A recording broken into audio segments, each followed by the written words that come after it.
What's going on, everybody? Today I'm gonna be talking about the most exciting possible matchups in each UFC division. So to start off, we have Alejandro Pantoja versus Kai Kara France. Now, I think Kai Kara France should 100% be fighting for the title in his next fight. Just because there's really nobody else, and I'm pretty sure Moreno and Albazi are fighting in November, and Tabra and Royval are fighting sometime this year. I don't know when. I think in a couple weeks they're fighting. So there's really nobody else for Pantoja to fight. So I say UFC 310, you book Alejandro Pantoja versus Kai Kara France. And I think Kai might be the guy to beat him because to beat Pantoja, you really got to knock him out. It's very hard to beat him by decision, like it's you're not going to submit him. So I think you need a guy who has great takedown defense, is not a schmuck at grappling. Kai's really good. He's got good defense. And you need a guy who has nasty fucking KO power. And I think Kai is all of those things. He's a better striker than Pantoja. But, I think it'd be a great fight. I think it'd be a good scrap. These guys are going to beat the hell out of each other. I think this would bring the entertaining side out of Pantoja. He's been a little bit boring in his recent fights, but I think this one would be a banger. But onto the bantamweight division, I have Song Yadong versus Jose Aldo. Um, Not a whole lot to say about this except just imagine how fucking amazing of a striking fight this would be, dude. Like, come on, man. Song Yadong is a fantastic boxer. Jose Aldo is just fantastic at everything striking related. Neither of these guys are probably going to be shooting takedowns. Um, this would just be a great stand-up battle.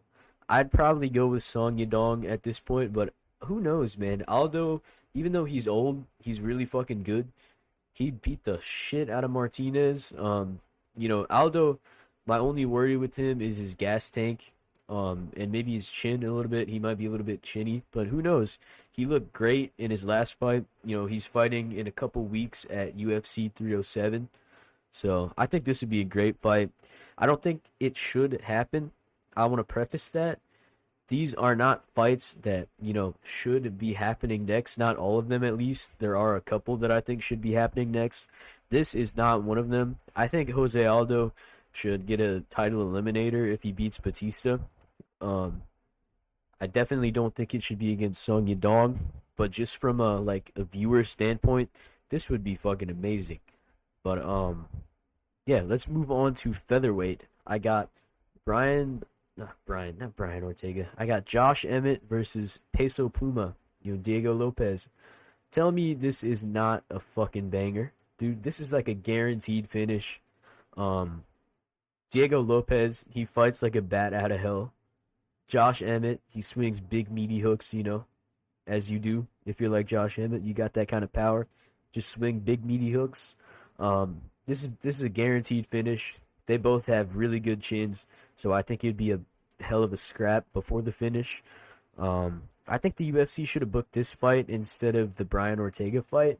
Kind of, build Lopez up just a little bit more. I mean, they threw him to the wolves in his first fight. Then they gave him, two layups and then a pretty good opponent in Sadiq Yusuf. And then they're throwing him straight back to the wolves against Ortega.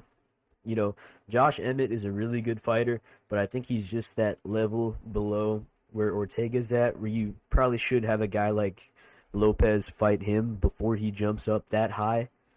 So I think this would be an amazing fight. Great, great matchup. I would love to see it one day, especially if Lopez loses to Ortega, which I don't think he will. But we'll see, dude. Peso Pluma can fucking crack. I would love to see that fight. But let's move on to the lightweight. We got Homer Simpson versus Dan Hooker. This is kind of like the conclusion after 305. Like, this is the fight everybody wants. Fucking obviously. I mean, both of these guys are two of the most exciting fighters in the UFC.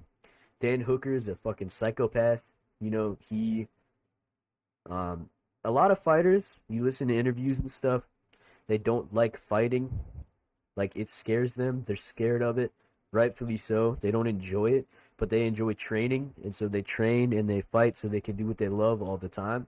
Dan Hooker is not one of those guys. He loves to fucking fight. This guy loves pain. He loves a scrap. He just dyed his hair blonde, so that's like a plus 10 in every stat for Dan Hooker. Justin Gaethje coming off a great fight with Max Holloway.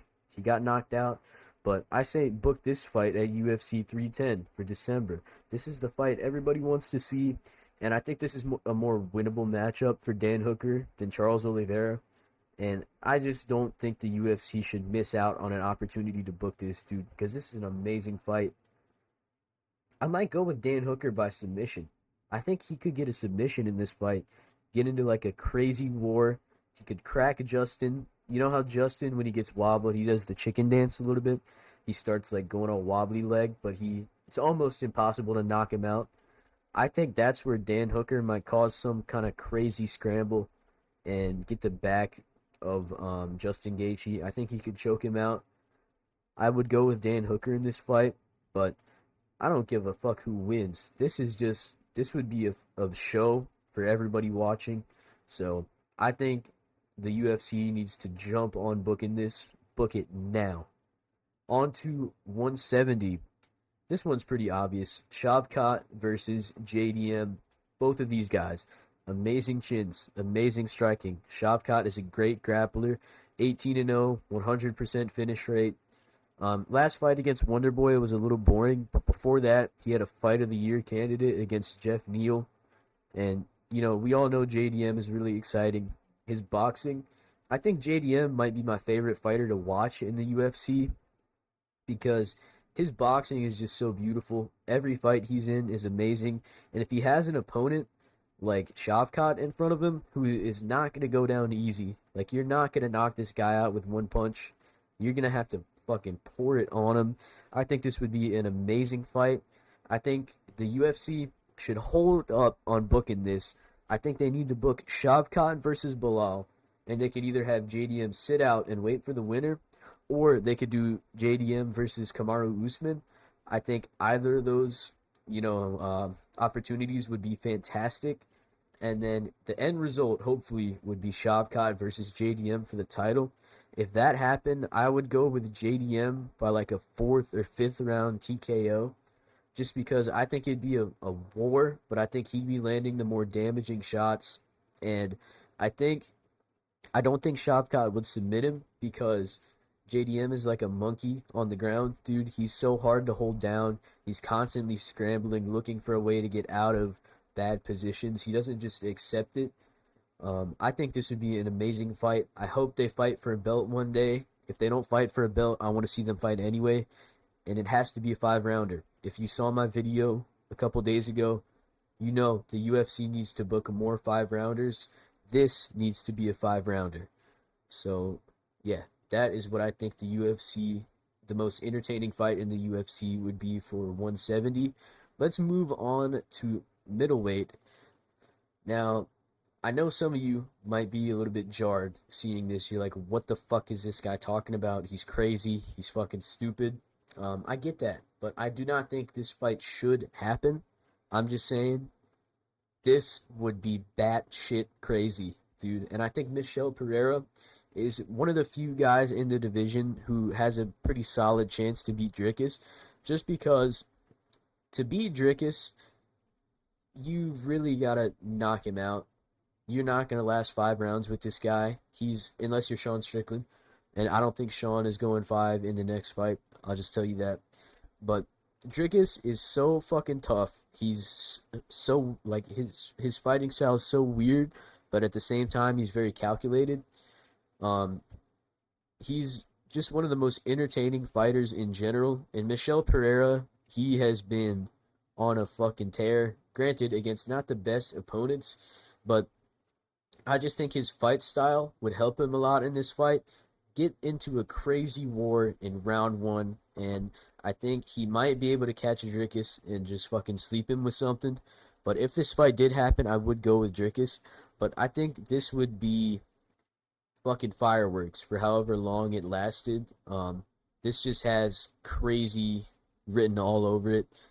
Michelle Pereira is doing fucking backflips in the octagon, and Dricus is fighting like Captain Underpants. That's enough for me. I hope this fight happens one day. Let me know what you guys think of this one. I think this would probably be the best fight on the list if it did happen. But yeah, let me know what you guys think. We're gonna move on to 205. We got Jiri Prochazka versus Jamahal Potbelly Hill. This is the fight that we all wanted to see back before Alex Pereira, fucked everybody at 205. This is the fight that we all wanted to see. Jiri versus Jamahal Hill. Who's the best? Battle of the Kings. They both got injured, gave up their belt. Let's make it happen now. I think this would be a banger, dude. Both of these guys can scrap. They both have crazy power. Um, Jiri has a crazy chin. Neither of these guys are going to grapple. This is just going to be a pure stand-up war. Um, it'd be a tough fight to pick, too, because Jamahal Hill could just catch Jiri and sleep him, but I don't know. That's why this is so interesting. I think this has Fight of the Year written all over it, dude. Um, and I see a lot of people saying Jamahal Hill is a bum and he sucks, and I just don't get it. He lost to Alex Pereira, dude. And before that, he 50-45 Glover easily. So, granted it was an old man Glover, but old man Glover is still a great fighter. He would have beat a lot of fighters on that night. So, I'd love to see this fight. I think this would kind of establish who the second best is in the division, because we all know Alex Pereira is the best. But, this is like the fight for number 2, in my opinion. Let me know what you guys think about this one. On to heavyweight. We got Derek Lewis versus Jairzinho Rozenstruik. We've been asking for this fight for a while. They're basically clones. I mean, look at them. Same person. So, yeah, these guys, they're going to stand and bang. Neither of these guys are grappling. It's going to be a knockout. It's going to be a scrap. Who doesn't love a good Derek Lewis fight, His upcoming fight is going to be awesome, too, versus Jonata Denise, I think it is. That is a banger. But, Derek Lewis versus Jairzinho, we need to see it. Let's see who the better, prototype is. That's basically what they are. They're like tubby heavyweight prototypes. I don't know. It'd be a tough fight to pick. I might go with Jairzinho at this point in time, but I'd love to see it. Book this for a pay-per-view later this year, 310. There's a lot of good fights for UFC 310. I'm going to do a card builder video for it now that I'm thinking of that, because there are a lot of good fights. But yeah, I think the UFC should book this ASAP if Derek Lewis beats Jonata Denise, which I think he will. But yeah, let me know what you guys think about these fights. I think they're pretty good, especially this one and this one and this one. I think these 3 would be the best, but they're all really good. So let me know what you guys think. I will talk to y'all later.